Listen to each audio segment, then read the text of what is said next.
আমি জানি না এখনো পর্যন্ত কারা কারা জেগে আছেন। আমি আসলে 11:15 বলেছিলাম লাইভ আসবো, বাট তার মধ্যে অনেক ধরনের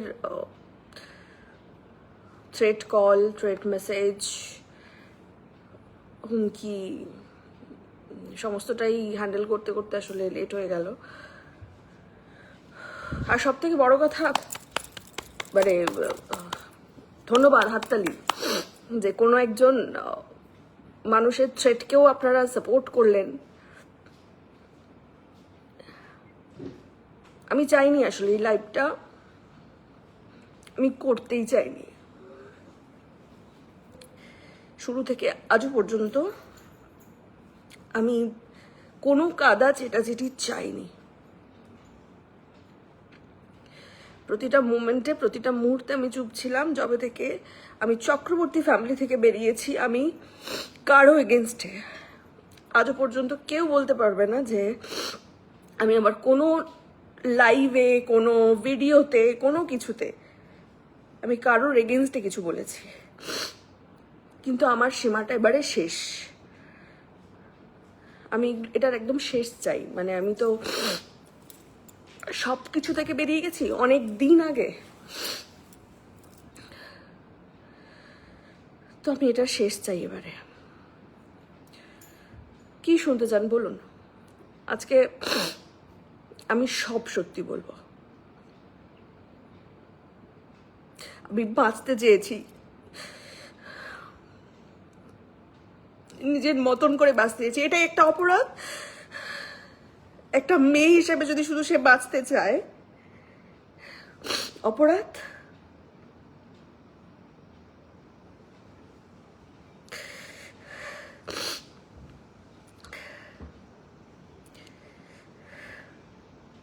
স্ক্রিপ্ট রেডি হলো? আচ্ছা, স্ক্রিপ্ট রেডি হয়নি দাদা বা দিদি যে লিখছেন। এতক্ষণ ধরে কি চলছিল তার সমস্তটা রেকর্ডিং আছে আমার কাছে। আশা করি লাস্ট যে কথাটা লেখা আছে,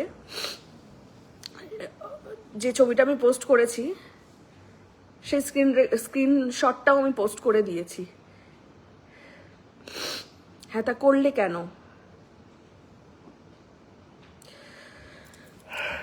তাহলে শুরু থেকে শুরু করতে হয় একটু।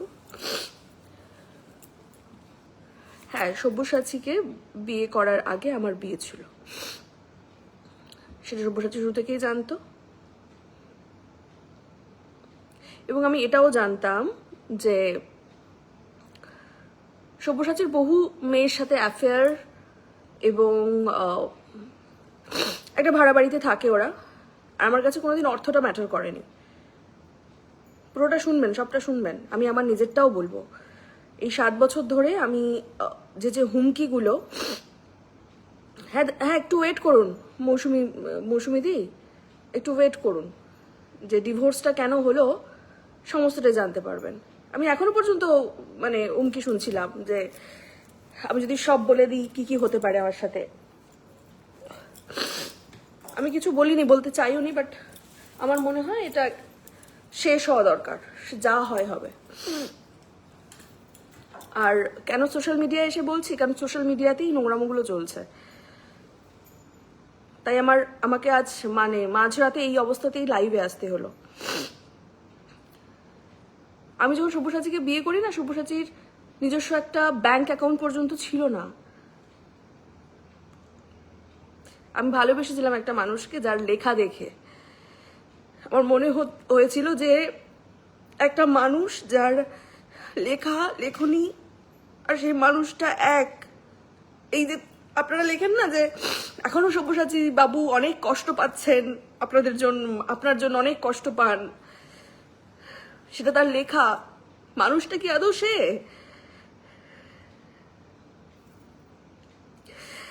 শুধু এক ছাদের তলায় না থাকলে কেউ কাউকে কোনোদিন চিনতে পারে না।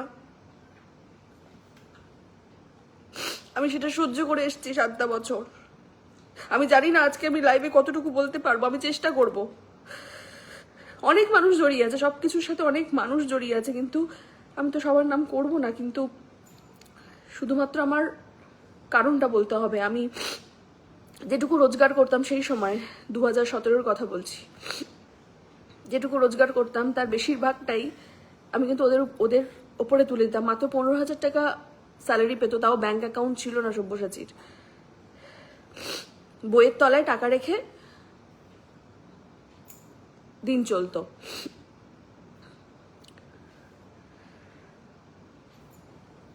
আমার মনে হয়েছিল যে হ্যাঁ একটা আমার তো ফ্যামিলি হবে, এটা করাই যায় না। আমার মধ্যে কোনোদিনই ওটা ছিল না যে একটা পুরুষ মানুষ একটা যদি তার একটা মেয়ে রেসপন্সিবিলিটি নিতে পারে, তো একটা মেয়ে কেন একটা পুরুষ মানুষের রেসপন্সিবিলিটি নেবে না?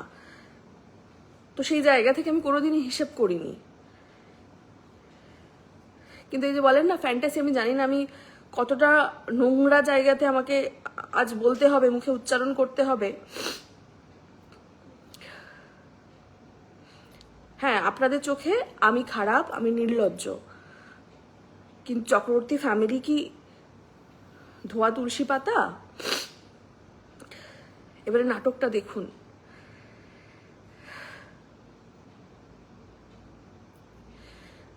আমার সব্যসাচীর সাথে যখন পরিচয় হয় তখন ওর অলরেডি এক্স গার্লফ্রেন্ডস প্রচুর এক্সিস্ট করছে। এবং আমাকে ওর সাথে, আমি জানি না এটা কি বলা ঠিক হবে,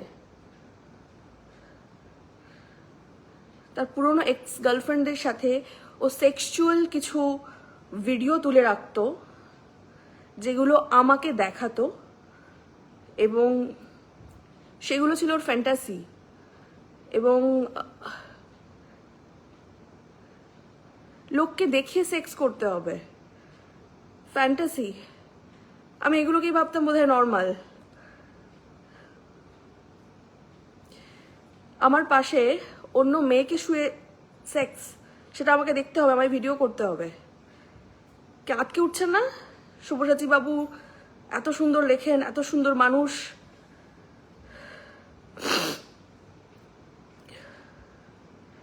সে নামগুলো আমি জানি, আপনাদেরই পরিচিত মুখ, কিন্তু আমি তাদের নাম বলবো না।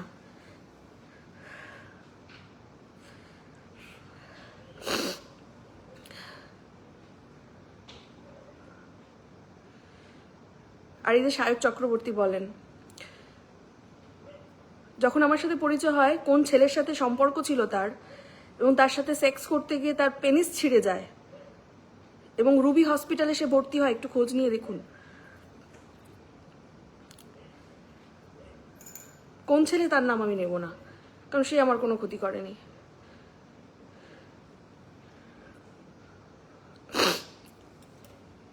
হ্যাঁ, বাচ্চা হয়েছিল আমার, তার কারণটা হলো আমি চেয়েছিলাম, অ্যাক্সিডেন্টাল বেবি ছিল আমার, কেউ চাইনি। আমি যেদিন প্রথম যখন আমি প্রেগনেন্ট হই, আমি যখন বলি যে আমি প্রেগনেন্ট, তখন সায়ক বলে ছি ছি ছি তুই প্রেগনেন্ট। তার মা আমাকে বলেছিল যে আমি তো কখনো চাইনি আমার বংশ বিস্তার হোক, তোমরা ভেবে দেখো কি করবে। বহুবার আমাকে নিয়ে যাওয়া হয়েছিল হসপিটালে, মেডিকেল হসপিটাল নিয়ে গিয়ে আমাকে অ্যাবর্শনের ওষুধ হাতে নিয়ে আমি ফিরে এসেছি, যে না আমি কথা দিয়েছিলাম যে না বাচ্চাটাকে বাঁচতে দাও, আমি ফিনান্সিয়ালি, আমি সামাজিকভাবে, আমি কোনো রকমভাবে আমি তোমাদের উপরে ডিপেন্ডেন্ট হব না। কোনোদিন হইও নি। যে ফ্ল্যাটটাতে আমি ভাড়া থাকতাম তার হাফ ভাড়া আমি দিতাম, সব্যসাচীর জুতো থেকে মাথা যত যা ও পড়তো পুরোটাই আমি খরচা করতাম, আমি সেটা হ্যাপিলি করতাম। তার কারণটা হলো আমি ভালোবাসতাম, এবং আমার মনে হতো যে না একটা মেয়ে কেন করতে পারবে না, একটা ছেলে যদি করতে পারে একটা মেয়ে কেন করতে পারবে না। হ্যাঁ, আমার আগে বিয়ে ছিল, আর সেই কথাটাই বার বার বার বার বলে আমাকে দিনের পর দিন ব্ল্যাকমেল করা হয়েছে, এবং বলা হয়েছে যে আজ ওই মেয়েটাকে নিয়ে আমার বিছানায় শোয়া, তাহলেই আমাদের সম্পর্কটা ঠিক থাকবে। আমি তাই করে গেছি বোকার মতন। আমি নিজে রেকর্ডিং করেছি।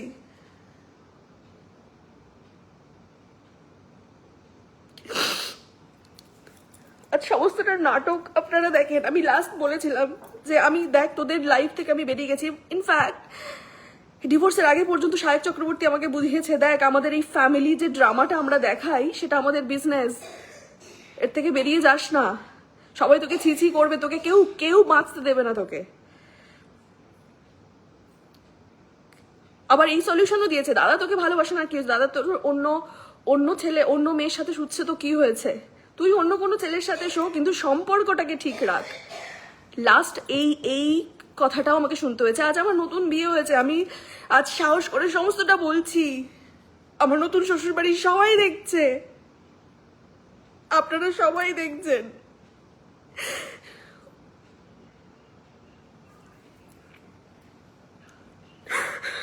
কিন্তু আমি আর পারছি না, আমি ওদের থেকে আমি কোনো রকম ভাবে বেরিয়ে আসার পর কোনো রকম ভাবে ওদের হয়ে ওদের পেছনে একটাও কথা বলিনি, ওদের এগেনস্টে আমি একটাও কথা বলিনি।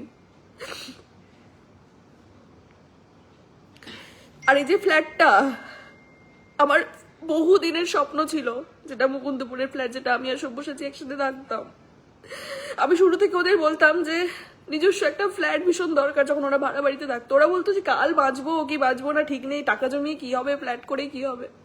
আমি দিনের পর দিন ওদেরকে শিখিয়েছি এইভাবে টাকা জমাতে হয়, নিজের একটা বাড়ি থাকতে হয়। তাও আমার ব্যাংক অ্যাকাউন্টে টাকা দেখলেই আজ এটা কিনে দে কাল ওটা কিনে দে, আমি দিয়েছি। আপনারা নিশ্চয়ই তার কিছু কিছু ভিডিও দেখেছেন। সেটা অনেক পরে, যখন আমি যে সময়কার কথা বলছি সে সময় ব্লগিং ছিল না, আমার আগে বিয়ে ছিল, সেই কারণেই কি আমাকে এইভাবে দিনের পর দিন ব্ল্যাকমেল করা যায়? শুধু আমি সংসার চেয়েছি, বাঁচতে চেয়েছি, বাচ্চা চেয়েছি, আমি লিভ ইন করতে চাইনি। সব্যসাচী তো আমাকে বিয়েটাও করতে চাইনি, কারণ ও লিভ ইন থাকতে চায় এবং সেটা পুরো ওর ফ্যামিলি সাপোর্ট করে। শুধু আমি নই, এরকম বহু মেয়েরা আছে, এরকম ওর কোলিগস থেকে ওর ফ্রেন্ড সার্কেল থেকে বহু, যারা হয়তো মুখ খুলবে না, কারণ তাদেরও সংসার, তারা এখন কেউ কেউ সংসার করছে, তারা কেউ মুখ খুলবে না।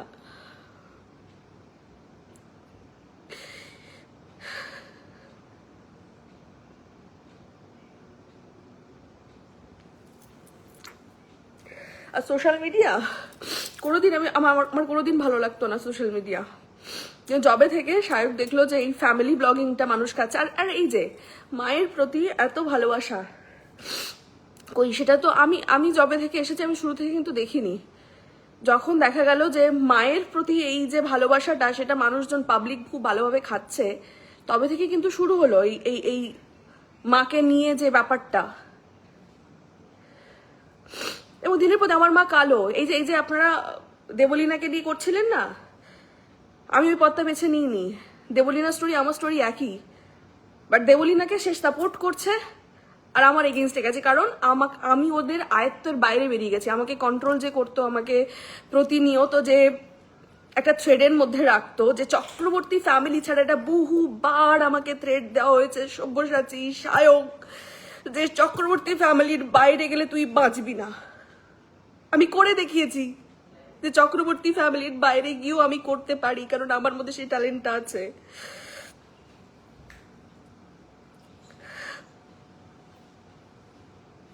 মাথার উপর দিয়ে যাবে লাইফটা, কারণ এটা সাধারণ জীবন ছিল না আমার।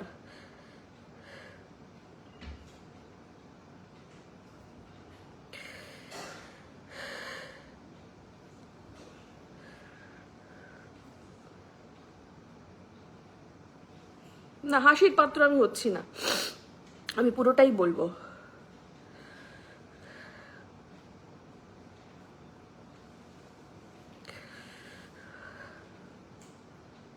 আমার মা কালো, তাই আমার মাকে পছন্দ নয়। যেখানে যাবে কোনো জায়গায় আমার মা যেতে পারবে না।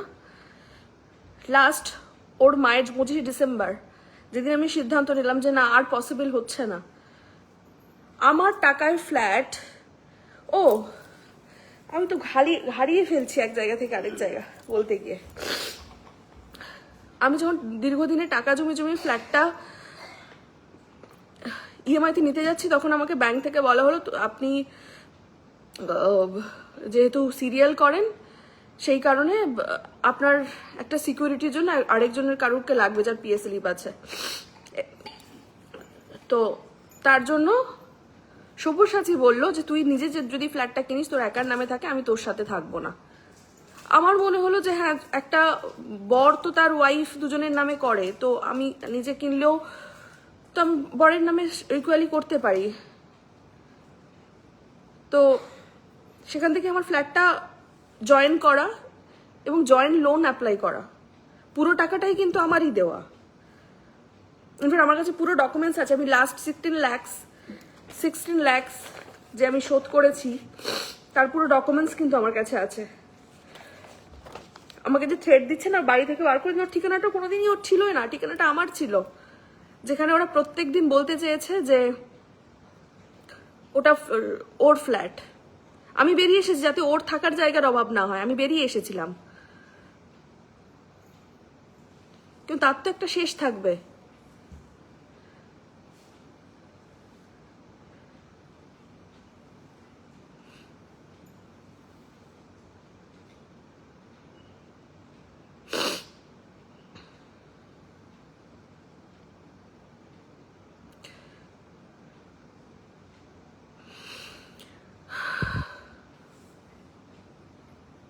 আমি কাঁদবো না, আমি আর ভেঙে পড়বো না, কারণ আমি সেই দুর্বলদের মধ্যে নই।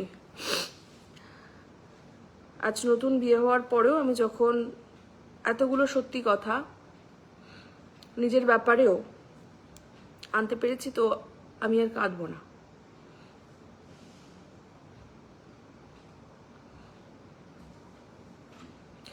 25 ডিসেম্বর মাকে রাস্তায় দাঁড়িয়ে অপমান করা হয় ওর মায়ের জন্মদিনে। কেননা ওর মায়ের জন্মদিনে আমার মা কেন গেছে।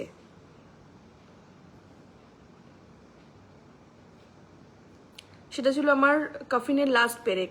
আমারই ফ্ল্যাট, আমার পয়সায় খাচ্ছে পড়ছে, অথচ কোনোদিন বাচ্চা হবে না, কারণ বাচ্চা চাই না ওদের ফ্যামিলি। বাচ্চা না হওয়া আর বাচ্চা না চাওয়া দুটো আলাদা। একটু কান খুলে শুনুন, যারা বলছেন না যে আমি বাচ্চার জন্য বিয়ে করেছি, তা নয়। তাহলে একটা প্রশ্ন কেন আপনাদের মনে আসছে না, আমার বাচ্চা যেটা হতে গিয়ে মারা গেছে সেটাও 2019-এ, আর আমাদের ডিভোর্স হচ্ছে তার কত বছর পর? তার মাঝে কোথায় ছিল? তার মাঝে তাহলে কেন বাচ্চা হয়নি? আমি বাজা ছিলাম?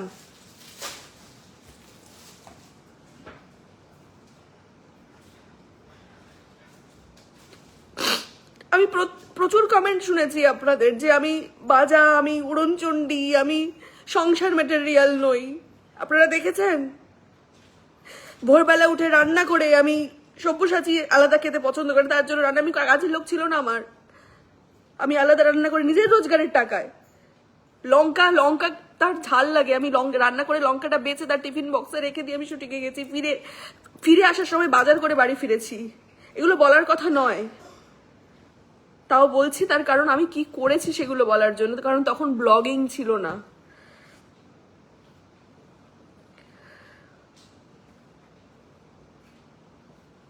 আজ সবকিছু ছেড়ে আমি এখনো পর্যন্ত ওদের পেছনে আমি লাগি না। আমি একটা এগেনস্টে, ওদের একটা এগেনস্টে ডিভোর্সের পর থেকে একটা ওদের এগেনস্টে আমি যাইনি। ইনফ্যাক্ট আমি ডিভোর্সটাও তো চাইনি। আমি ভেবেছিলাম যে ঠিক আছে, যে আমার কখনো বাচ্চা হবে না, কারণ ও বাচ্চা চায় না, সব্যসাচী চায় না, ওর ফ্যামিলি চায় না, কোনোদিন বাচ্চা হবে না। ঠিক আছে, আমি আমার কাজ নিয়ে আমার মতন থাকবো। কিন্তু আমি যদি বাঁচতে চাই, নিজের মতন করে বাঁচতে চাই, আমি যদি বাচ্চা, আমি তো লিভ ইন করতে চাইছি না, আমি কাউকে খুন করছি না, কাউকে অপমান করছি না, তাহলে কেন উঠবে এই কথাগুলো?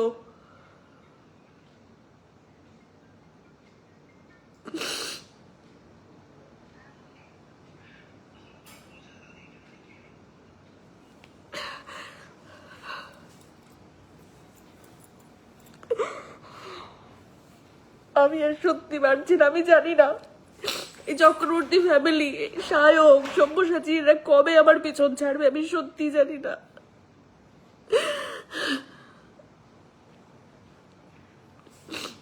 এই যে দেবলীনার কথা বলছেন না,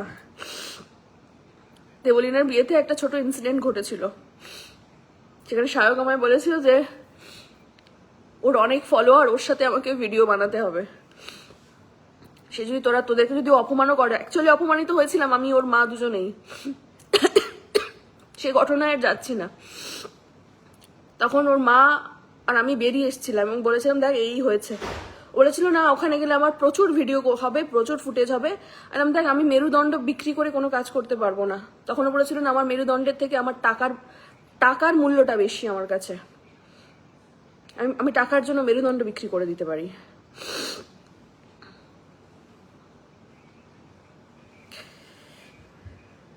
আর সব্যসাচীর কোন মেয়ের সাথে কি সম্পর্ক, হ্যাঁ আমারও সম্পর্ক ছিল, কিন্তু না, যে মুহূর্তটা আমার বিয়ে ছিল ওর সাথে আমি কিন্তু নিতান্তই শুধু সংসারই করতে চেয়েছিলাম।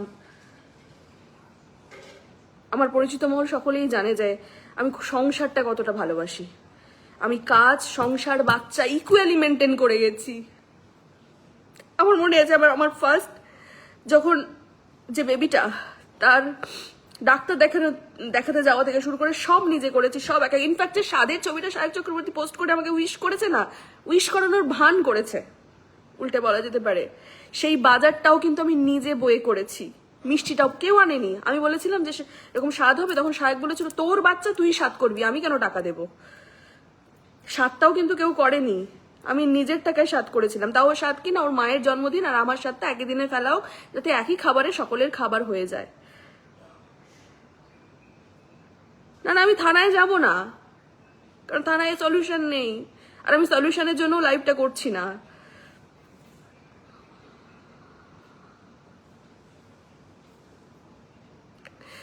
একটা সুন্দর লেখা, একটা সুন্দর গানের পেছনে যে কত বড় একটা শয়তান লুকিয়ে থাকতে পারে সেটা কোনো আইডিয়াই নেই আপনাদের, আর সেটা আমার থেকে ভালো কেউ জানে না।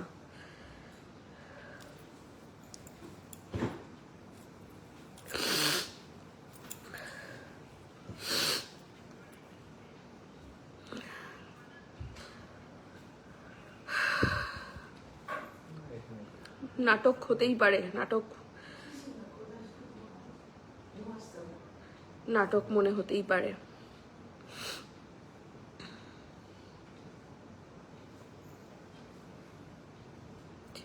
আর অনেকে আবার লিখছেন যে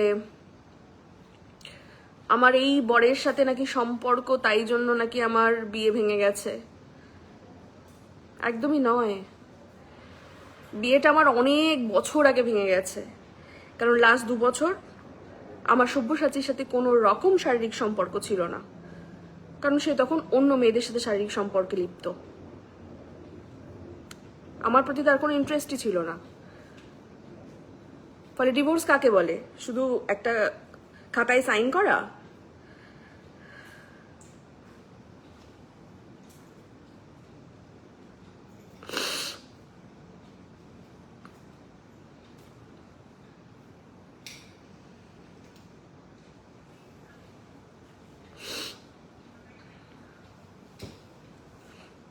আর আমাকে এই যে তাড়াহুড়ো করে বিয়েটা নয়, তাড়াহুড়ো করে নয়, আমি বাচ্চা চাই, বিয়ে করবো, এটা তো কনফার্ম ছিলই। কিন্তু 9 তারিখে আমার লিগ্যাল কিছু ডকুমেন্টেশনের কাজ ছিল, সেটা না হওয়া পর্যন্ত আমি বিয়েটা করতে পারতাম না। তাই 10, 11, 12 এই 3 দিন সময় ছিল আমার সমস্ত ডিসিশন নেওয়ার, কারণ চৈত্র মাস পড়ে যাচ্ছিল। 36 বছর বয়স হয়ে গেছে, তো মা তো আমাকে হতেই হবে। সেটা নিয়ে অনেক নোংরা মন্তব্য আপনারা করছেন।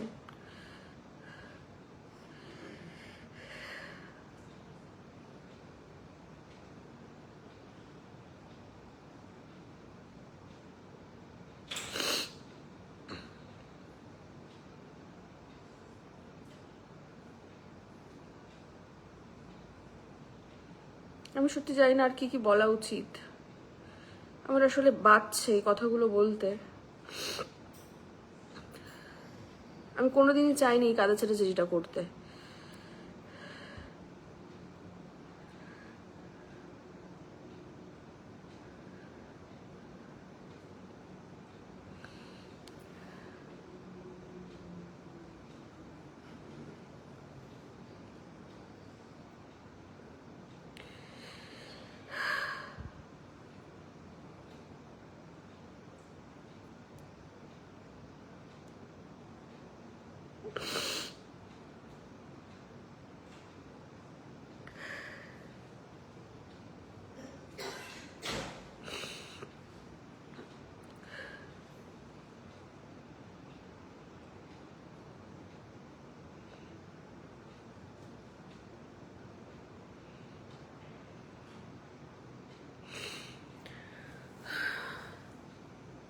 আমি জানি না আর কি বলার আছে, আমার সত্যি আর কিছু বলার নেই।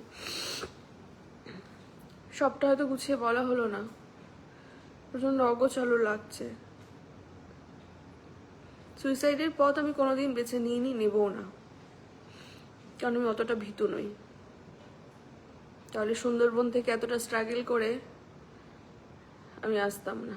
গরুর মাংসের ব্যাপারটা কি নাটক ছিল আমার জানা নেই দিদি। আমি একদম বদারই নই ওদেরকে নিয়ে।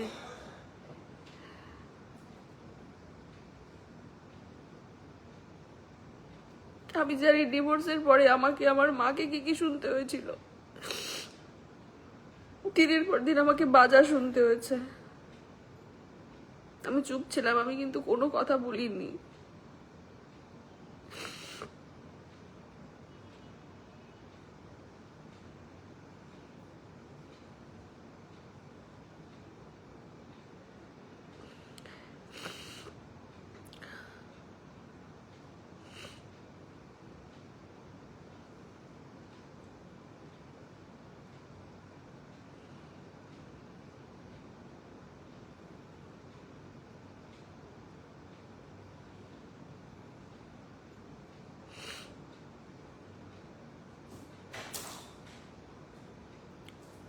যদি জানতে সব্যসাচী ক্যারেক্টারলেস বিয়ে করতে, আমি জানতাম না তো।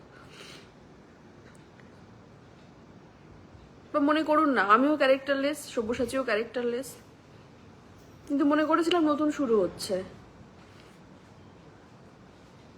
বিয়ে করে সব ঠিক হয়ে যাবে, নতুন সংসার করব, নর্মাল একটা জীবন যাপন করব। সব রকম চেষ্টা করে গেছি। আজ এত টাকা লাগবে, আজ লাদাখ নিয়ে যায় 1 লাখ টাকা খরচা করে, পুরো টাকা খরচা করে লাদাখ নিয়ে গেছি। বললো লাদাখ নিয়ে গেলে সম্পর্ক স্বাভাবিক হয়ে যাবে।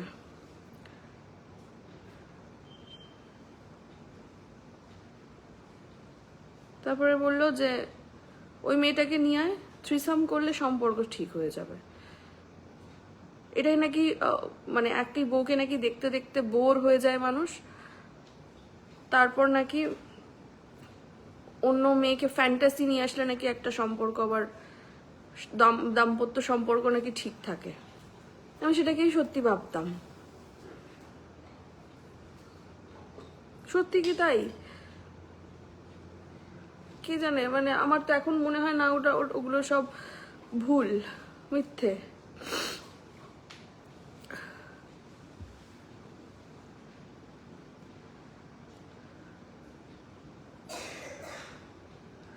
সব্যসাচী তার কাজের জন্য কোন বসের সাথে অ্যাফেয়ার, তার সাথে বেড শেয়ার, সমস্তটাই আমার জানা।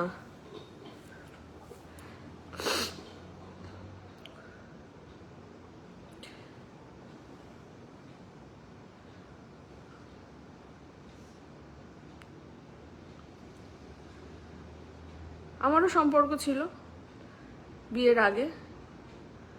হ্যাঁ, একজন প্রডিউসারের সাথে আমার সম্পর্ক ছিল, তার নামও আমি নেব না। আমি যেরকম সব্যসাচী বা শায়কের সাথেও কারোর নাম নিইনি, তার নামও নেব না। কিন্তু সেগুলো সব বিয়ের আগে ছিল।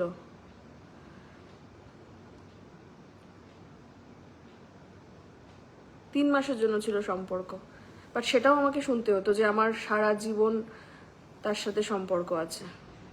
ইন্ডাস্ট্রিতে কাজ করি যে, এমনিতেই তো একটা খারাপ তকমা লেগেই আছে গায়ে।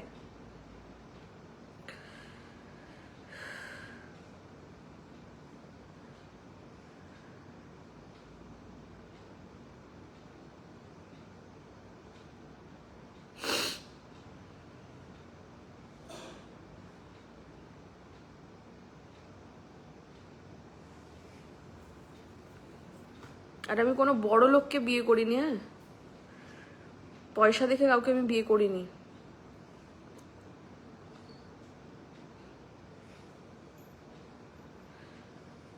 আপনারা সকলেই দেখেছেন মেডোকার্ড নিয়ে আমার স্ট্রাগল। আমরা দুজনে মিলে তৈরি করেছি জায়গাটা।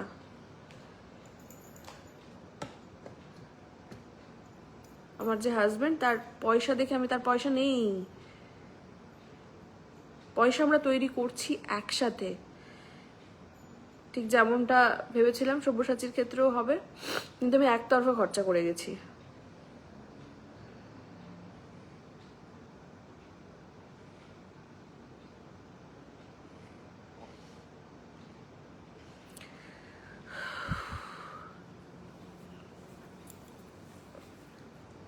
জানি না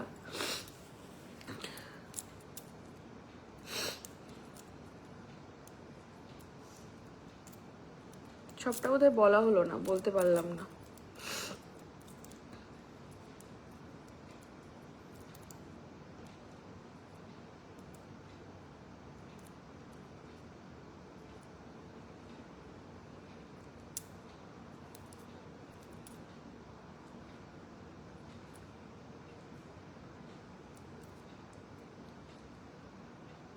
আমি সব কিছু ছেড়ে দিয়ে নতুন ভাবে শুরু করতে চেয়েছিলাম, তাও পিছন ছাড়ছে না।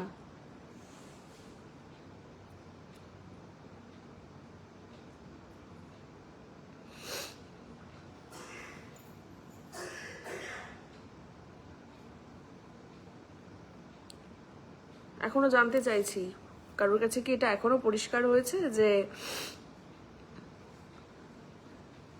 বাচ্চার জন্য আমি বিয়ে করছি?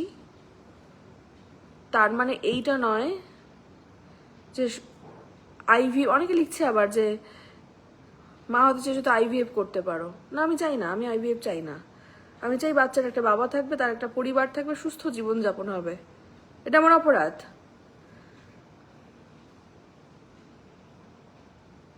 আমি সেই একই চাওয়া চক্রবর্তী ফ্যামিলিতেও চেয়ে এসেছিলাম, কিন্তু আমাকে দিনের পর দিন শুনতে হয়েছে থ্রেড।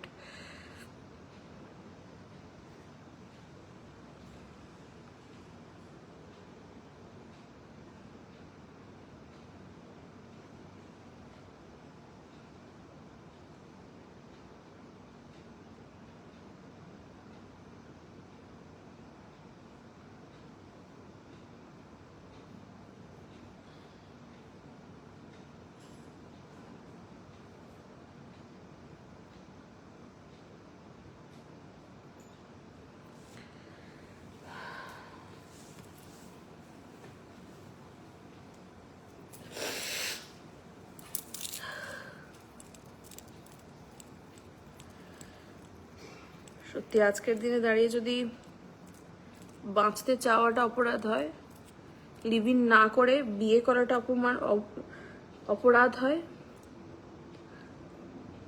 আজকালকার মডার্ন মেয়েদের মতন বাচ্চা নেব না না বলে বাচ্চা চাই বলাটা যদি অপরাধ হয়, তো আমি অপরাধী।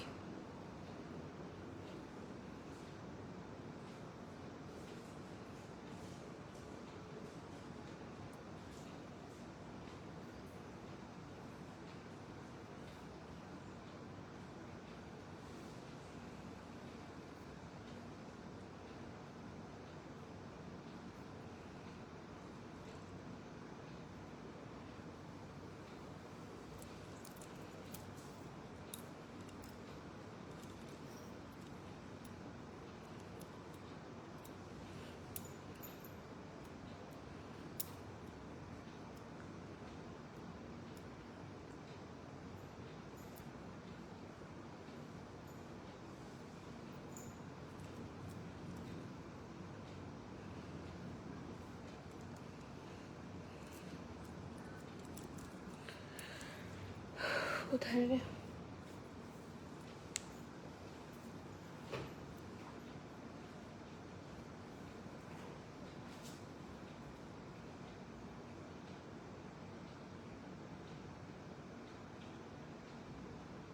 আমি জানি না আমি কতটা বোঝাতে পারলাম। আপনারা এখনো বোধহয় চক্রবর্তী পরিবারকেই সাপোর্ট করে যাবেন মনে হলো, যা টলারেট করা যাচ্ছে না। ফ্ল্যাটটা একান্তই আমার, আমি কষ্ট করে বানিয়েছি, এবং যার সমস্ত লোন শোধের পেপারস আমার কাছে আছে, ফলে আমি কাউকে ঘর ছাড়া করিনি। আর 4টে বিয়ে করা অপরাধ না 10টা মানুষের সাথে লিভ ইন করাটা অপরাধ, সেটা আমার জানা নেই। বউর সামনে অন্য মেয়ের সাথে শোয়াটা কি অপরাধ, নাকি আমি বাচ্চা চেয়েছি এটা আমার অপরাধ? আমি ডিভোর্সের পরেও বলেছি মা আমি হবই, সে আপনারা যতই নোংরা কমেন্ট করুন না কেন, মা আমি হবই।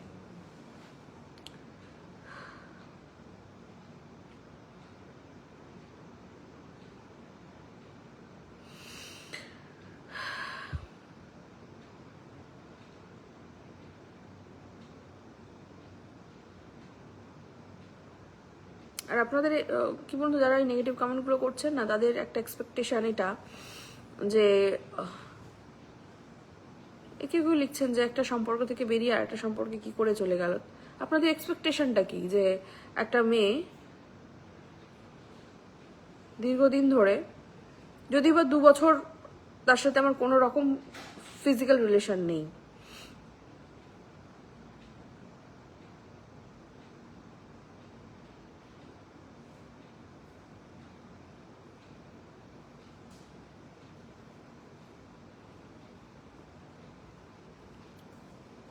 আমি জানি না, আমি কথা হারাচ্ছি।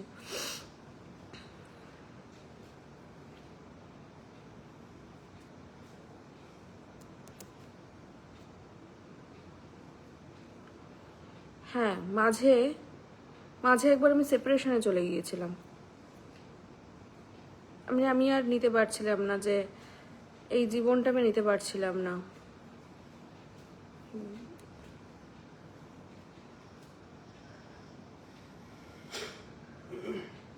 তখন আমার একজনের সাথে পরিচয় হয়, তিনি ধনী ব্যক্তি ছিলেন, এবং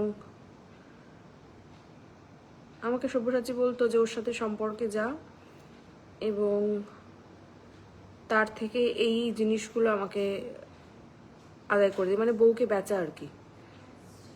সে সমস্ত ট্রানজাকশন আছে কিন্তু, যদি সব্যসাচীর অ্যাকাউন্ট দেখা যায়, কম্পিউটার থেকে শুরু করে অনেক দামি দামি জিনিস কিন্তু নেওয়া হয়েছিল আমার দ্বারা, কারণ আমার মনে হয়েছিল যে হ্যাঁ চলো এটা করা উচিত। তারপর আমি বেরিয়ে যাই।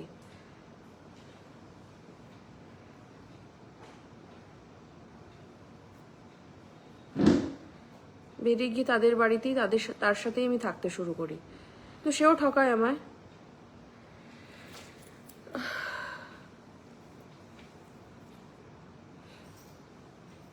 আবার আমি ফিরে আসি সব্যসাচীর কাছে।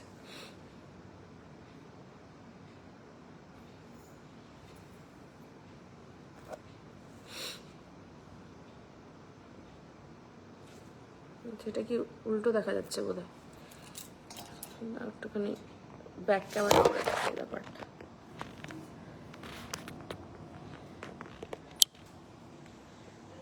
এই যে সব্যসাচীর পোস্ট, এবার আইন আদালতি ভরসা চলে গেল।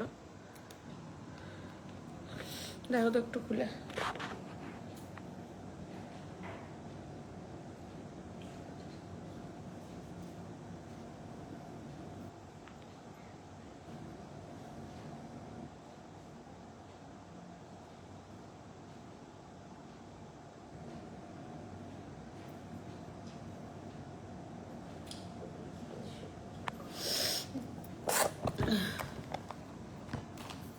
এই যে সব্যসাচী আবার পোস্ট করেছে এখন, এবার আইন আদালতি ভরসা, মানহানির মামলা ছাড়া আর কোনো উপায় থাকলো না।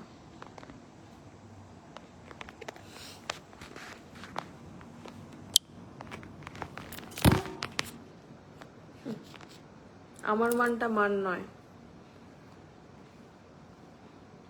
এই যে এবারে থামিস, নর্মাল ডেলিভারির জন্য ওয়েট করিস না, এর মধ্যে দিয়ে বোঝানো হচ্ছে আমার জন্য বাচ্চা মারা গেছে, না, চক্রবর্তী পরিবারের জন্য বাচ্চা মারা গেছে।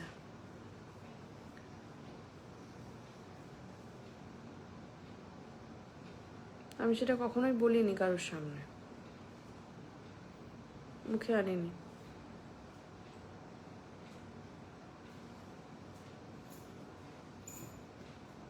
আমি খারাপ, কিন্তু চক্রবর্তী ফ্যামিলি তোমরাও কিন্তু ধোয়া তুলসী পাতা নও।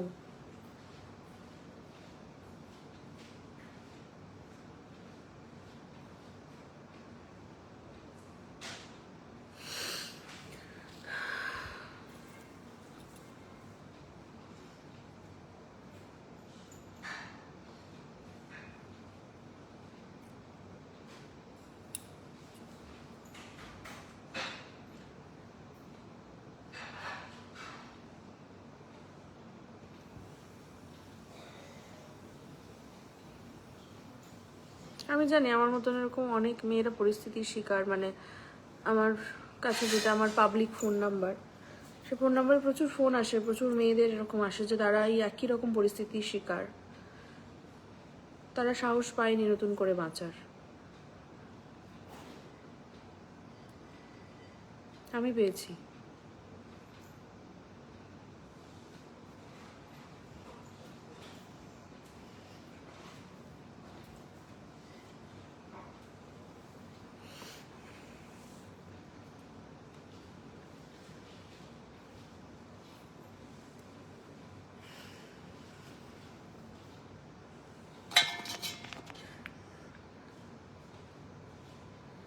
আমি কি অডিওগুলো কি শোনাবো, না এটাই দেখাবো? শুধু এটাই দেখাই,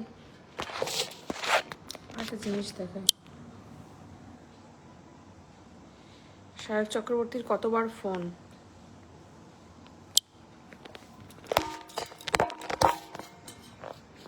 সব ঠিক করে দেবো, সব ঠিক করে দিচ্ছি বলে।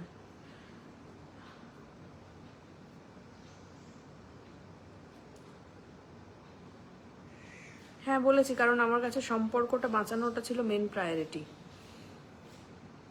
আমি সম্পর্কটা বাঁচাতে চেয়েছিলাম, লাস্ট চেষ্টা করেছিলাম যাতে সম্পর্কে থেকে না বেরোনো হয়।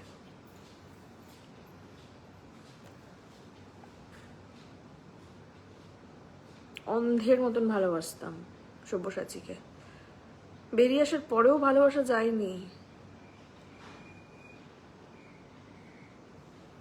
তারপর একটার পর একটা ঘটনা আমাকে বিতৃষ্ণায় ভরে তুলেছে। আমি আজকেও লাইভটা করতাম না যদি আমাকে পার্সোনাল থ্রেটটা না দিত।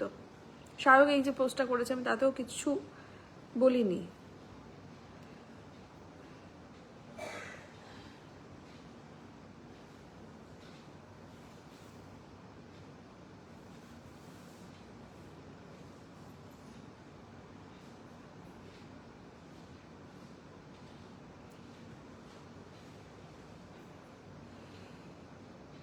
আমি ছোট, সায়ককে ছোট করতে গিয়ে আমি নিজেকে ছোট করছি না, আমি ছোট।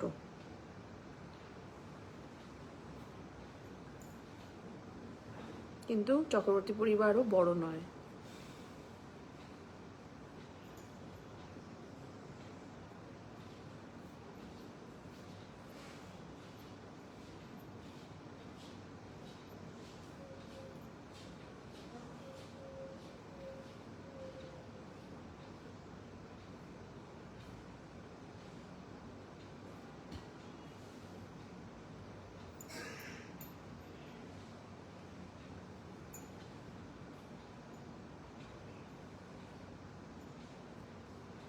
জানি এসব কথা না বলাই ভালো ছিল কাবেরী সরকার, বাট আমাকে এরা বাঁচতে দেবে না।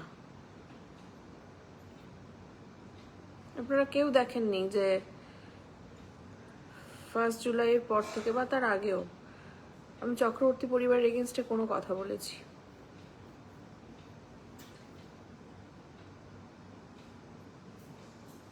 অনেক অন্যায়, অনেক সহ্য করে গেছি।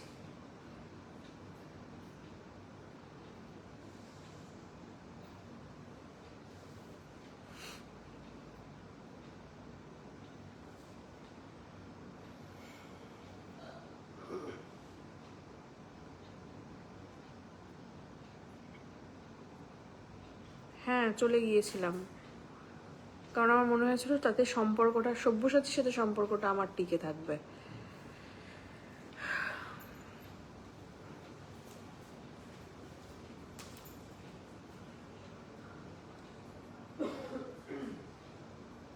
আমার তারও আগে বিয়ে হয়েছিল ব্যাঙ্গালোর, চলে গিয়েছিলাম সব কিছু ছেড়ে দিয়ে, কিন্তু সেখানে গিয়ে আমি জানতে পারি যে আমার বরের গার্লফ্রেন্ড আছে, তার বাবাকে স্যাটিসফাই করার জন্য একটা বাঙালি বউ দরকার ছিল, কাজের লোক ছাড়িয়ে দিয়ে, যেরকমটা আপনারা সিনেমায় দেখেন না, যে এখান থেকে বাঙালি কোনো মেয়েকে নিয়ে গিয়ে কাজের লোক বানিয়ে রেখে দেয়। কোনো রকম বেঁচে ফিরেছিলাম, আমার কাছে কোনো টাকা ছিল না, বাবা ফ্লাইটের টিকিট পাঠিয়েছিল লুকিয়ে, সমস্ত জিনিস ফেলে দিয়ে পালিয়ে এসেছিলাম। বোকা ছিলাম বোধহয় খুবই, এখনো আছি অবশ্য।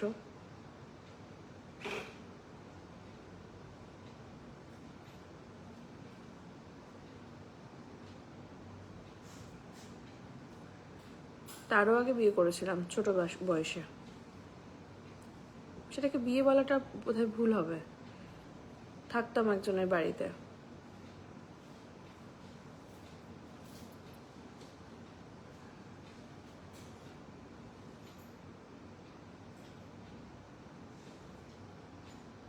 সেগুলো সব আগেকার কথা।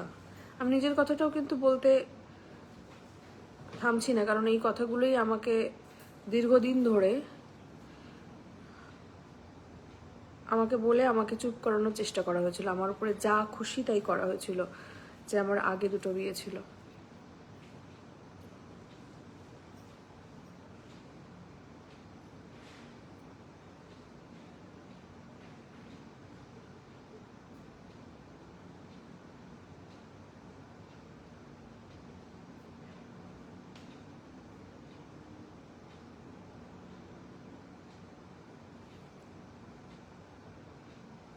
তার মানে কি এই যে একটা মেয়ের তার আগে দুটো বিয়ে ছিল বলে আমি তাকে, সেই মেয়েটাকে বিয়ে করলাম, তার সাথে যা ইচ্ছা করা যায়, তার টাকা পয়সা লুট করা যায়, তাকে তার সামনে দিনের পর দিন অন্য মেয়েদের সাথে শোয়া যায়, করা যায় কি? আমি তো সংসারটাই করতে চেয়েছিলাম, বাচ্চা চেয়েছিলাম, নর্মাল একটা লাইফ চেয়েছিলাম লাস্ট 7 years ধরে। আমাকে বলা হতো যে তুই যদি আমাদের কথা না শুনিস তাহলে তোর আগে যে দুটো বিয়ে বা এর সাথে তোর সম্পর্ক সেগুলো সব ফাঁস করে দেবো। আমি ফাঁস করে দিচ্ছি, আমি নিজে বলছি।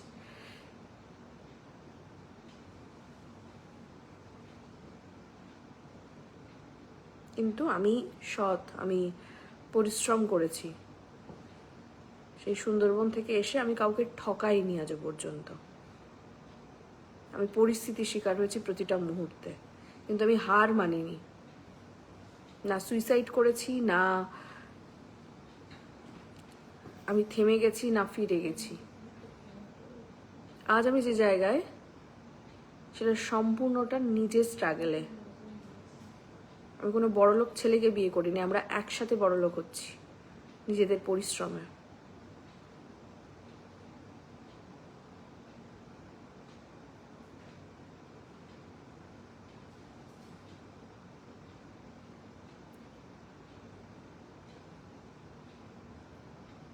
সব্যসাচী তার একটা ছোট বন্ধু, একটা তার সাথে দিনের পর দিন আমার সামনে আমারই বিছানায় শোয়া। এমন অনেকেই আছে, আমি যে টাইমটা ধরো ওর সাথে সেপারেশনে ছিলাম, এক একটা মেয়ে 3 দিনের বেশি মানে 3 মাসের বেশি টিকতো না, মানে 3 মাসের জন্য এক একটা মেয়ে, তাদের নামের লিস্ট আমার কাছে আছে। তারা নিজেরাও জানে, তারা যদি আমার এই লাইফটা দেখে তারা জানবে যে আর বাড়িতে দুটো ঘড়ি আছে বড়, মুকুন্দপুরের ফ্ল্যাটে, ওই দুটো তারই দেওয়া। তারপরে আরো এরকম আছে অনেক, মানে এক একটা মেয়ে সাথে শোয়া, তাকে প্রেমে ভাসানো। অ্যাকচুয়ালি না, আমাকেও ঠিক একই ফাঁদে ফেলার চেষ্টা করেছিল ওই পরিবার, কিন্তু আমি ভুলটা এখানে হয়ে গেছে, আমি বিয়ে করতে চেয়ে বসেছিলাম, মানে লিভ ইন করে ছেড়ে দেওয়ার ব্যাপারটা হয়নি, আর এখানেই ভুলটা হয়ে গেছে।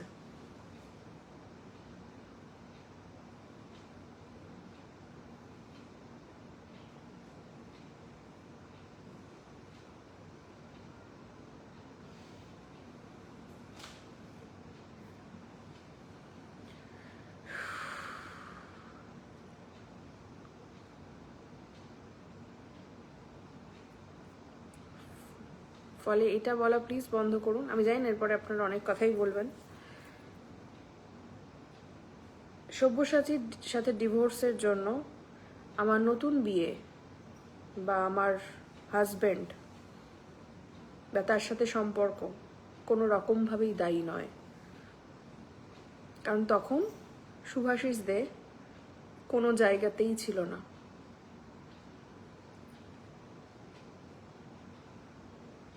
আমার নিজের যতটুকু সোনা, যতটুকু ব্যাংক ব্যালেন্স, যেগুলো আমি বাচ্চা হবে বলে জমিয়েছিলাম, সমস্ত ফিক্সড ডিপোজিট আমি ভেঙে দিয়ে বিজনেসে লাগিয়েছিলাম, যাতে বিজনেসটাকে বড় করা যায়।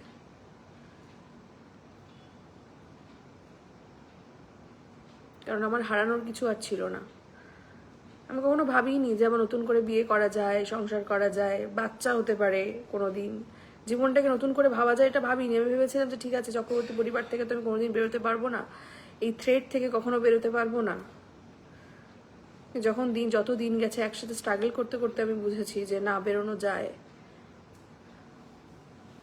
এখনো শেষ হয়ে যায়নি আমার জীবনটা।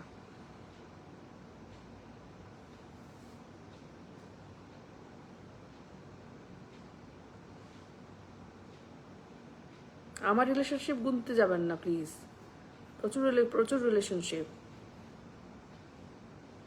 সব্যসাচীরটা গুনে পারবেন না, আমারটা গোনা যাবে।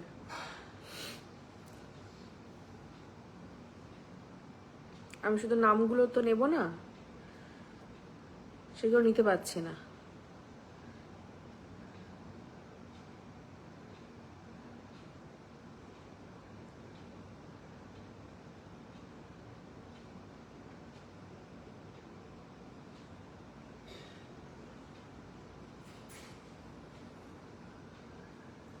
শায়কের দিনের পর দিন, আর এই যে আপনারা দেখেন না, ভালো মানুষের একটা মুখোশ পরে থাকে, একে হেল্প করছে, তাকে হেল্প করছে, সবটাই হচ্ছে ব্লগিং, পয়সার জন্য, পয়সার খেলা। যখন আমার ফেম ছিল না, কোনো রকমভাবেই কিন্তু আমি পাত্তা পাইনি ওর জীবনে, ওর ভিডিওতে। হ্যাঁ, ডেফিনেটলি ও আমাকে ফেসবুকটা শিখিয়েছে, আমি তার জন্য প্রত্যেকটা জায়গায় কৃতজ্ঞতা স্বীকার করেছি। তাই বলে নিজেকে বেঁচে দেওয়া না। আর এই যে কি লেখাটা লিখেছিল, কি আমার এখনকার বরটাকেও ও খুঁজে দিয়েছে, কিভাবে খুঁজে দিল বলুন তো? আজ আমি একটা ব্র্যান্ডের প্রমোশন করছি, হঠাৎ করে আমার কাছে কেউ রেফারেন্স চাইলো যে আরেকটা অ্যাড আছে, তুই কি এরকম, আপনার কি কোনো জানাশোনা কেউ আছে?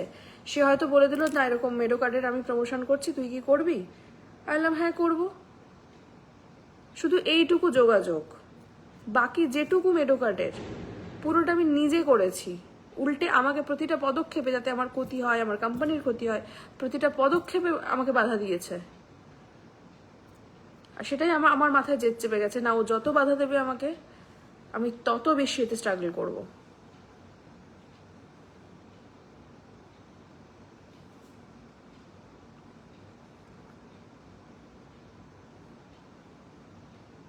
চক্রবর্তী পরিবার থেকে বেরিয়ে গেলে আমাকে কেউ বাঁচতে দেবে না, কারণ সবাই জানে শায়ক চক্রবর্তী, সব্যসাচী চক্রবর্তী খুবই ভালো মানুষ, এরকমটা বলেছে আমাকে দিনের পর দিন।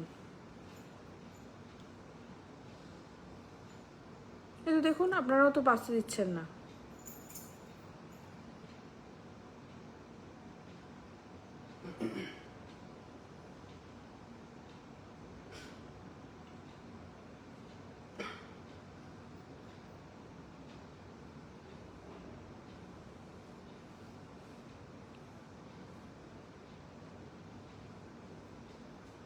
না, আমি রোজগার করতে আর ব্লগ বানাই না। আমি ব্লগ বানাই, কাউকে ছোট করে নয়।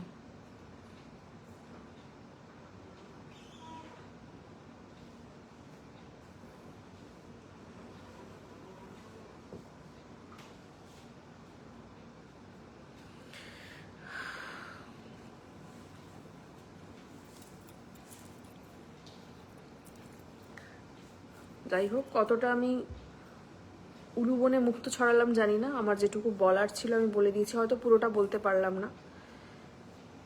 বাকি যদি কিছু থাকে আমার তরফ থেকে নিশ্চয়ই এরপরে সায়ক চক্রবর্তী, সব্যসাচী চক্রবর্তী তার বন্ধুদেরকে দিয়েও ব্লগ বা ভিডিও লাইভ করতেই পারে।